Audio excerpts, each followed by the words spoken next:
Hey, hello leaders, and welcome to Run to Your Leadership Challenges, the video version of the Daily Leadership Podcast.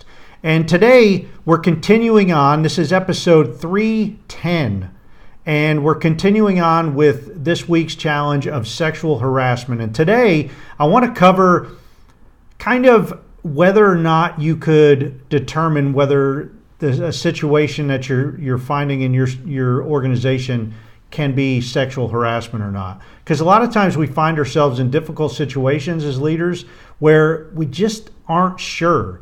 And asking these three questions or these three set of tests, questions, will put us in, kind of set us up for success.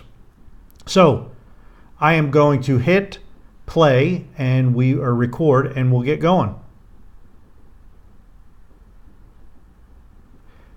Hello leaders, and welcome to Run to Your Leadership Challenges. So this whole week, we're covering the challenge of sexual harassment. And today, I want to discuss how you can determine whether something is considered sexual harassment or not by asking three types of questions. Now, answers may vary, of course, depending on who's asking these questions. But if you answer any of these three sets of questions with no's, you may just be involved in some type of sexual harassment. So here are the three questions, and these are coming from a textbook that I use for organizational behavior, and the textbook is Organizational Behavior and Management by Robert Konopasky. So the first question that Robert points out is called the family test, or the family I. So the first test that Robert points out is the family IQ test. Ask yourself if this would occur if the sexual harasser's spouse or child was present. Man, that's a pretty set in stone right there, right? Also, you can ask yourself as an observer if you want the same behaviors or actions to be done on your son or daughter. Now, that's cutting right to the chase. Would the sexual harasser be doing those actions if their child or spouse was present? And would you, as an observer, want those actions to be done to your son or daughter? If you answer no to any of them, it might possibly be some type of sexual harassment. Secondly, the public forum test. Now, this test, you can ask, is this something that you would like to see on the front page of the newspaper or on the 5 o'clock evening news or on the radio? Would it be something that you'd like to hear or see that you're performing or that you're doing, or an action that happened underneath your leadership watch? If you answer no to that, you may just have some type of sexual harassment. Finally, the third test is the dual treatment test.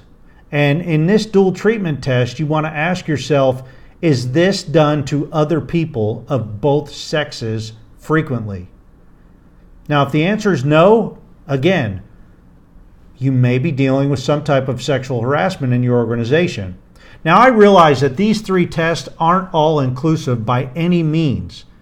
They're not all inclusive in determining whether or not you are witnessing sexual harassment.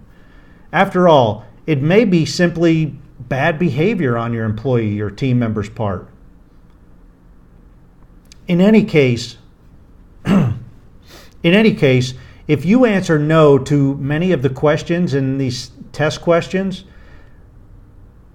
you are most likely dealing with some kind of unwelcome form of behavior in your organization. And you, as a leader, need to take action to stop it immediately. Hey, that's it for today. I hope you enjoyed today's episode. If you want a little extra value each day, please check out my YouTube channel, Current Leadership Coaching, to watch the video version of this show. It's a little longer, but you'll get some extra value in the beginning and the end each day, and you'll see the unedited version.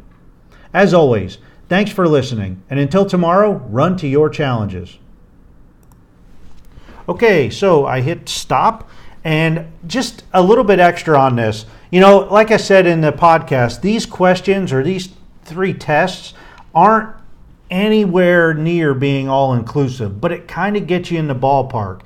A lot of times we come into these little situations, and we're going to talk about more as this week is Valentine's Day, and as we get closer to Valentine's Day, love is in the air. Not only at home, but love is in the air at the workstation or the workplace too. So you need to be on heightened awareness this week as a leader, because you may be experiencing some people, their feelings and their emotions might be coming out a little stronger this week than they normally do. So if you can ask yourself, and if you can be on high alert to look for these situations, you'll be in better shape.